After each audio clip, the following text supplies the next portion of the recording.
안녕하세요. 까치살모입니다. 저라는 사람은 정말 어쩔 수 없는 사람인 것 같습니다. 오늘은 주말이고 그래서 이번에는 정말 좀 화려한 주제를 다루려고 생각을 했습니다. 그래서 이번 아덱스에서 대한항공이 선보인 수직이 착륙 무인기를 다룰까? 로템이 선보인 차세대 전차를 다룰까? 아니면 카이의 무인 전투기를 다룰까 고민했었는데요. 그런데 계속 저희 뇌리를 떠나지 않는 무기가 있기에 어쩔 수 없이 저는 또 다른 사람들은 아무도 다루지 않는 무기를 다루게 되었습니다. 전혀 화려할 것도 없고 그리고 어마어마한 신기술이 들어간 무기도 아닌데도 불구하고 이 녀석이 어떤 의미인지를 알기 때문에 저희 뇌리에서 떠나지 않기에 이 녀석을 다루게 됩니다. 그건 바로 232mm 무유도 로켓입니다. 이번 아덱스에서 소개되었지만 그 누구도 다루지 않은 무기입니다. 솔직히 이런 무유도 로켓에 누가 관심을 가지겠습니까? 그러나 이 무기는 우리 천무에게 있어서 가장 중요한 무기입니다. 그럼 이 무기가 왜 천무에게 가장 중요한 무기일까요? 그건 바로 천무에서 가장 많이 사용되는 주력탄이기 때문입니다. 분명 천무에는 유도 기능이 있는 유도탄이 이미 존재합니다. 그러나 유도탄 하나의 가격이 1억이 넘습니다. 이걸 주력으로 사용할 수 있을까요? 당연히 없습니다.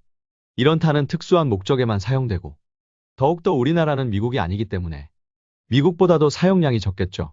그렇기에 역시 우리 천무에서 가장 많이 사용되는 탄은 무유도탄입니다. 그리고 무유도탄 중에서도 가장 많이 사용되는 건 집속탄형 무유도탄입니다. 여러분은 현재 우리 천무의 주력탄이 뭔지 아시나요? 우리 천무의 현재 주력탄은 미국의 M26A1을 라이센스 생산한 KM26A1입니다. 이 탄은 미국에서 MLRS를 위해서 개발된 탄으로 M77자탄과 M85 자탄을 내장한 모델이지만 우리나라에서는 이 탄에 우리가 개발한 이중 목적 자탄을 탑재해서 사용 중입니다. 그럼 우리나라는 왜 우리가 직접 개발하지 않고 미국산 로켓을 라이센스 생산한 것일까요? 그건 M26탄이 워낙 대량으로 생산된 탄이기에 가격이 싸기 때문이었습니다. 여러분도 알겠지만 우리나라의 천무는 천무라는 발사대를 생산하는 비용보다 그 발사대에서 발사하는 로켓을 생산하는 비용이 몇 배로 더 들어가는 무기입니다. 그렇기에 천무를 배치함에 있어서 최대한 비용을 아끼기 위해서는 최대한 탄약 생산 가격을 낮추어야 했습니다. 그래서 이미 대량으로 생산되어서 상대적으로 가격이 싼 미국의 M26탄을 라이센스 생산한 것입니다. 그러나 문제가 생기게 되죠. 그건 바로 집속탄 금지 협약에 따라서 미국이 이 무기에 라이센스 갱신을 해주지 않은 것입니다. 여러분도 알겠지만 집속탄은 전 세계적으로 집속탄 금지 협약이라는 국제법에 따라서 생산과 수출이 금지되어 있습니다. 물론 우리나라는 이 협약에 사인을 하지 않아서 여전히 사용하고 있지만요. 그러나 우리나라도 국제사회의 금지 압력이 강해지고 있기에 한화 같은 경우는 집속탄 사업부만을 독립해서 별도의 회사로 분리해 놓은 상태죠. 그리고 미국 같은 경우는 미국도 이 협약에는 사인은 하지 않았지만 미국 국내법을 만들어서 이 협약을 준수하고 있습니다. 그래서 미국은 현재 집속탄을 생산하지도 않고 있고 이미 만들어서 미국이 수출한 집속탄 무기에 대해서 후속 군수 지원도 하지 않고 있습니다.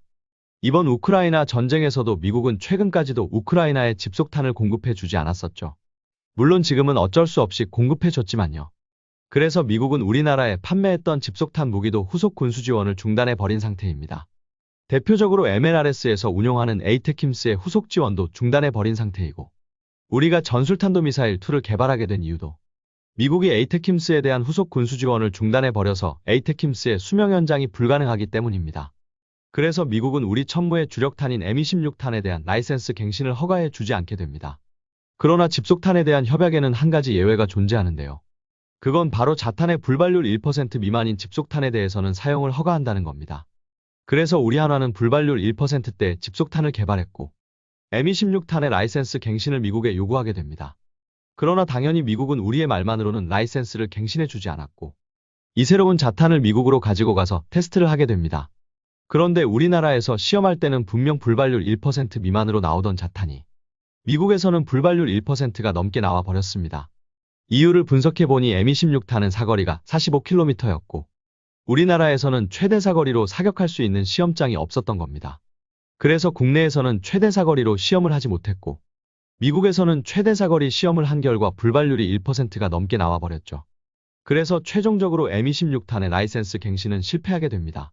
그러나 당연하지만 우리가 기술력이 없는 것도 아니고 우리도 M26을 대신할 주력탄이 있어야 하기 때문에 국방부에서는 M26탄에 준하는 탄을 개발할 것을 요구합니다. 그런데 문제는 우리 국방부조차도 새로운 탄에 들어가는 자탄의 불발률을 1% 이하로 요구했다는 점입니다. 더욱더 심각한 문제가 있는데요. 그건 바로 천무다련장의 수출이 이루어지면서 우리의 천무용 탄을 수출해야 하는데 이 문제는 천무형탄 수출에도 지대한 지장을 준다는 것입니다. 지금 우리가 천무를 수출한 나라들은 UAE와 사우디 그리고 폴란드이고, 이 나라들은 그나마 다행히도 집속탄 금지 협약에 사인하지 않은 나라들입니다. 그래서 언뜻 보기에는 수출이 가능할 것 같은데 안 되는 모양입니다. 우선 불발률 1%가 넘는 자탄 무기를 선적하고 있는 선박은 자탄 무기 금지 협약에 가입한 나라의 항구에는 아예 기항이 안 됩니다. 항공기도 마찬가지고요.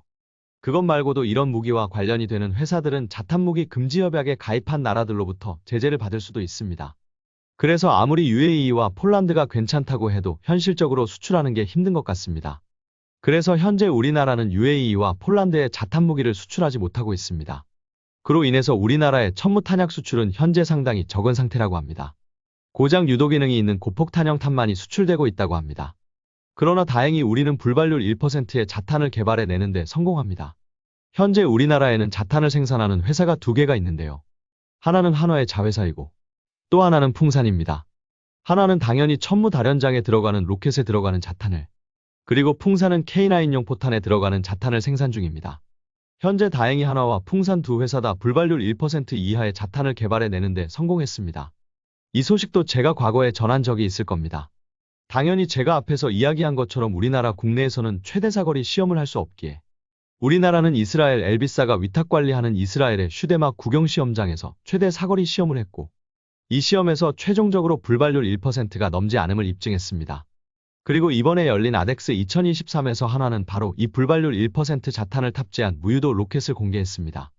정확히는 불발률 1% 이하의 자탄을 탑재한 무유도형 로켓과 유도형 로켓 2가지를 다 공개했는데요. 우선 무유도형 로켓은 구경 232mm, 길이 4000mm, 중량은 306kg이고 사거리는 기존 M26탄과 마찬가지로 45km입니다. 유도형은 직경 239mm, 길이는 4000mm이고 중량은 325kg이고 사거리는 80km입니다. 유도형은 이미 UAE나 폴란드 등에 수출하고 있었지만 기존에 수출하고 있던 모델들은 다 고폭탄만 탑재된 모델이었습니다. 그래서 이번에 공개된 이 무기들은 폴란드 등의 로켓탄을 대량으로 수출되는 게 충분히 가능한 상태인 겁니다. 그리고 당연하지만 그동안 오랫동안 문제가 되었던 우리 군용 천무 다련장의 주력탄 문제도 드디어 해결된 것입니다. 비록 생산 비용은 M26탄에 비해서 상승하겠지만 드디어 우리 천무의 주력탄 추가 대량 생산의 길이 열리게 된 것입니다. 여러분도 아실 겁니다. 전쟁에서 탄약 치장이 얼마나 중요한지요. 이번 우크라이나 전쟁에서도 우크라이나군과 러시아군 둘 다 탄약 부족으로 엄청난 고통을 겪고 있죠. 그리고 우리나라는 과거부터 그래서 꾸준히 대량의 치장 탄약을 보관하고 있었고요. 그런데 지금까지 천무다련장은 미국의 M26탄 라이센스 갱신 거부로 인해서 충분한 탄약을 치장하지 못하고 있었습니다. 드디어 이 문제가 해결될 수 있게 된 겁니다. 드디어 천무 주력탄의 대량 생산의 길이 열린 겁니다.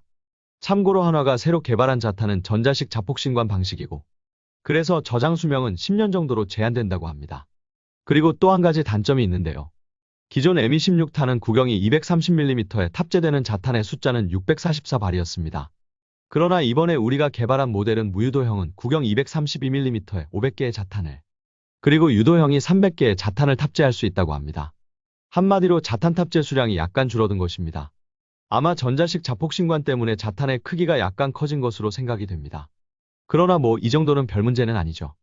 그리고 이번 아덱스에서는 제가 저번에 소개를 했던 300mm 유도 로켓도 전시를 했는데요. 이게 정확히 300mm가 아니더군요. 정확히는 280mm입니다.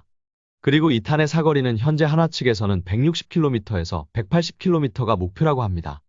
이번 아덱스 2023에서는 아주 다양한 무기가 소개되었고, 그래서 그 다양하고 화려한 무기들에 묻혀서 이 무유도 로켓에 대해서 관심을 가지는 사람은 거의 없었지만 이 무유도 로켓이야말로 우리 군에게는 정말 중요한 무기입니다.